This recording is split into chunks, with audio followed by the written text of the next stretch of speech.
ప్రకాశం జిల్లా సింగరాయకొండ మండలం పాకల బీచ్లో యోగేంద్ర కార్యక్రమంలో పాల్గొన్న మంత్రి డాక్టర్ డోలా శ్రీ బాల వీరాంజనేయ స్వామి, జిల్లా కలెక్టర్ తమీం అన్సారియా, యోగా భారతీయుల సాంప్రదాయం, యోగా మన జీవన విధానంలో భాగం కావాలని, పర్యాటక ప్రాంతాలు, చారిత్రాత్మకమైన ప్రదేశాలలో నెల రోజుల పాటు యోగా నిర్వహించాలని, ఈ నెల 21వ తేదీన విశాఖలో ప్రధానమంత్రి మోడీ ముఖ్య అతిథిగా 5 లక్షల మందితో యోగా నిర్వహణ కార్యక్రమంలో ప్రజలు భాగస్వాములై విజయవంతం చేయాలని డాక్టర్ బాల వీరాంజనేయ స్వామి అన్నారు.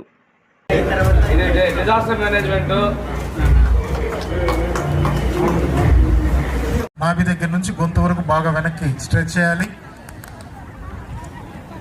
జీర్ణ వ్యవస్థ యాక్టివేట్ అవుతుంది, థైరాయిడ్ గ్రంథి యాక్టివేట్ అవుతుంది. థైరాయిడ్ వారికి బాగా ఉపయోగపడుతుంది. రెగ్యులర్గా చేస్తుంటే మందులతో కూడా పని లేకుండా హాయిగా జీవించవచ్చు. రిలాక్స్.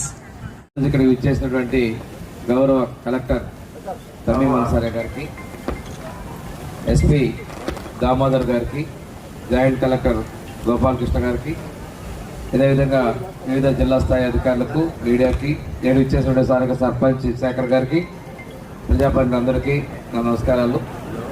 అందరికీ తెలిసిన విషయమే, రేపు 21వ తేదీన అంతర్జాతీయ యోగా దినోత్సవం రోజు మన గౌరవ ప్రధానమంత్రి శ్రీ నరేంద్ర మోడీ గారు ఆంధ్రప్రదేశ్లోని విశాఖపట్నం సముద్ర తీరాన యోగాలో పాల్గొంటున్నారు.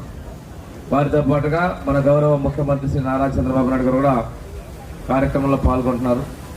మే 21వ తేదీ నుంచి జూన్ 21వ తేదీ వరకు యోగాంధ్ర మాసంగా మనం నిర్వహించుకుంటా ఉన్నాం. యోగాంధ్ర 25 మాసంగా మనం చేసుకుంటున్నాం. దీనిలో భాగంగా ఒక్కొక్క రోజు ఒక్కొక్క థీమ్. మనకి జిల్లాకి 4 టూరిస్ట్ పార్క్స్ లెక్కలో మన ప్రకాశం జిల్లాలో ఈ